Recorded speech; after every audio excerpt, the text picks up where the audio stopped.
प्रथमतः सर्वांना नमस्कार।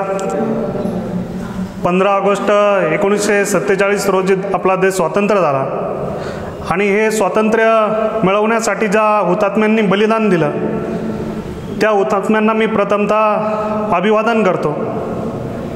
सन्माननीय व्यासपीठावरील उपस्थित असणारे आजच्या कार्यक्रमाचे अध्यक्ष, सरपंच, उपसरपंच,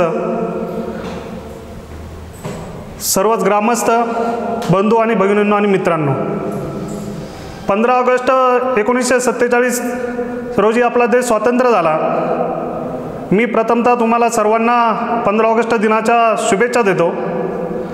15 ऑगस्ट 1947 रोजी आपला देश स्वतंत्र झाला म्हणजे नक्की काय झालं?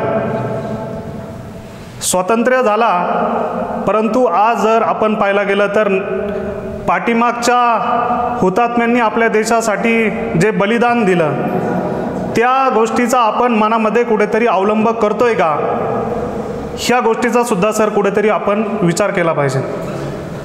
म्हणजे गेले अनेक वर्ष, 150 वर्ष झाले आपला देश स्वतंत्र, म्हणजे 150 वर्ष आपल्यावरती इंग्रजांनी राज्य केलं। राज्य करत असताना आपल्या हुतात्म्यांना अनेक गोष्टींना सामोरं जावं लागत होतं।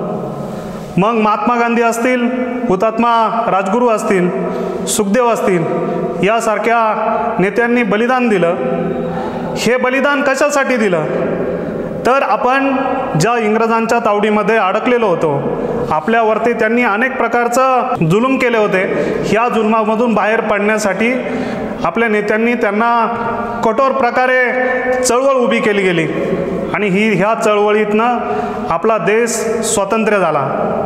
स्वतंत्र झाल्याच्या नंतर अनेक प्रकारे आपल्या देशासमोर अनेक प्रकारच्या समस्या उभ्या होत्या।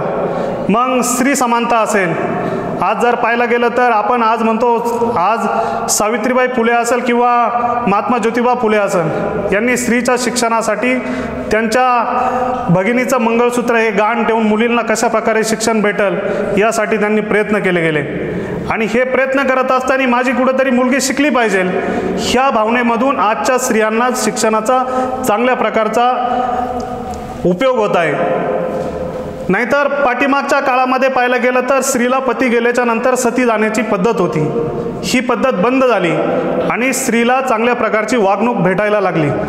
स्त्री पहिलं पाहायला गेलं तर स्त्रीला एकच गोष्ट होती, चूल आणि मूल, म्हणजे स्त्रीने घराच्या बाहेर पडायचं नाही, स्त्रीवरती अनेक प्रकारची बंधने होती, ही आता कुठेतरी पाहायला भेटतात। सरपंच मॅडम, तसं पाहायला गेलं तर तुम्ही आज जर पाहायला गेलं तर आज चांगल्या जोंबूसारख्या गावचा विकास करत आहात आणि तुमच्या पाठीमागे एवढी जनता ठामपणाने उभी आहे। म्हणजे आज जो समाजामध्ये जातीवाद होता किंवा समाजामध्ये स्त्रीकडे बघण्याची जी भूमिका होती, या प्रकारे अनेक प्रकारच्या गोष्टींना आव्हाने बंद झालेली आहेत। दुसरी गोष्ट पाहायला गेली तर तरुण पिढीने जर मनात कोणताही जर निश्चय केला, यशवंतराव चव्हाणांनी जर सांगितलं होतं, आपण म्हणतो की मागच्या तरुणांनी देशासाठी बलिदान दिलं, त्यांचं रक्त हे तापलेलं होतं, हे रक्त त्यांचं तापलेलं नव्हतं, तर त्यांनी देश स्वातंत्र्यासाठी जी मनामध्ये त्यांच्या देशाबद्दल जी प्रेम होतं ते त्यांनी जागरूक केलेलं होतं। परंतु आत्ताच्या तरुणांमध्ये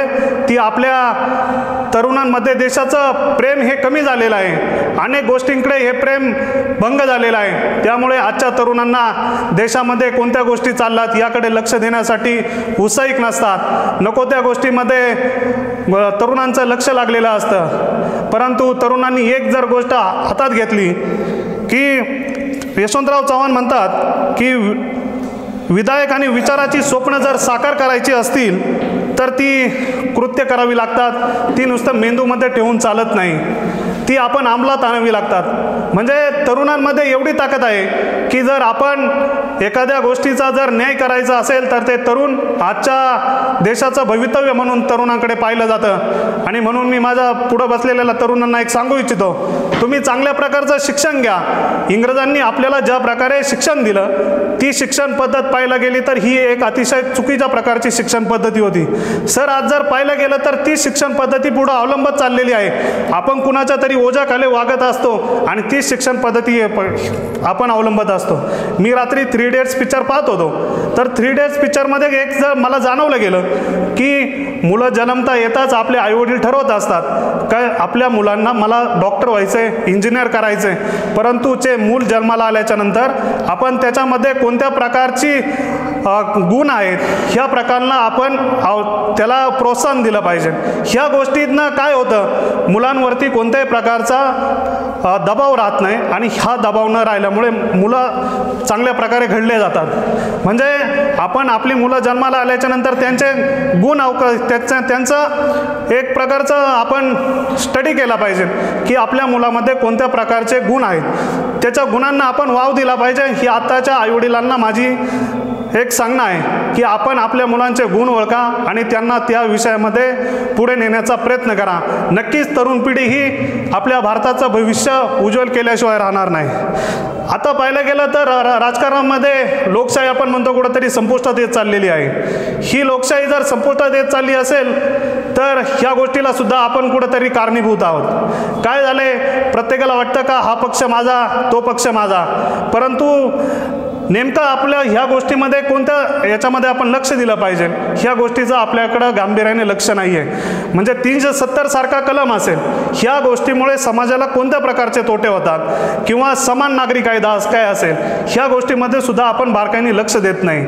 आज जर 90% जर मुलाला शिपाई म्हणून काम करावं लागत असेल आणि 50% मुलगा IPS अधिकारी बनत असेल तर त्या मुलाच्या मनामध्ये कुठंतरी खंत असते का मी एक जर चांगल्या प्रकारचा विद्यार्थी होतो आणि माझ्यापेक्षा कमी असणाऱ्या टक्केवारीला जर IPS अधिकारी बनतोय आणि मी शिपाई म्हणून काम करतोय, तर ही एक कुठंतरी भालेराव सर ही एक म्हणजे पाहायला गेलं तर ही एक मनाला कुठंतरी लाज वाटणारी गोष्ट आहे. त्यामुळे देशामध्ये समान नागरी कायदा येतोय हा एक चांगल्या प्रकारचा सर ही गोष्ट आहे. यामुळे होणार काय आहे तर सर्वांना समानतेचा न्याय हा मिळणार आहे आणि याच्यामधून अनेक प्रकारची मुलं असतील किंवा यांच्या प्रकारचा अन्याय थांबला जाणार आहे.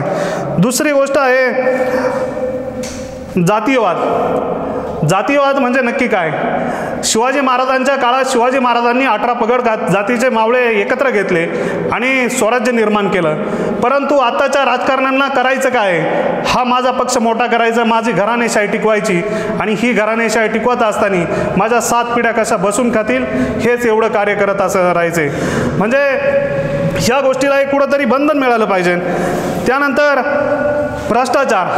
भ्रष्टाचाराने तर आपला देश त्या दिवशी सयाजी शिंदेंचं पेपरमध्ये वाचण्यात आलं की 150 वर्ष जे इंग्रजांनी आपल्याला देश लुटलं नाही तेवढं ह्या भ्रष्टाचारांनी नेत्यांनी 75 वर्षामध्ये आपल्या देशाचं नुकसान केलेलं आहे. म्हणजे सर मला या सगळ्या गोष्टींतून तरुणांना एक सांगायचं आहे, 15 ऑगस्ट आपण नुसता साजरा करत असताना की देशाचा 15 ऑगस्ट दिन आपलं हुतात्म्यांनी बलिदान दिले, आपण त्या दिवशी तिरंगा ध्वज फडकवायचा आणि आनंदात देश स्वातंत्र्य झाला हा उत्सव साजरा करायचा.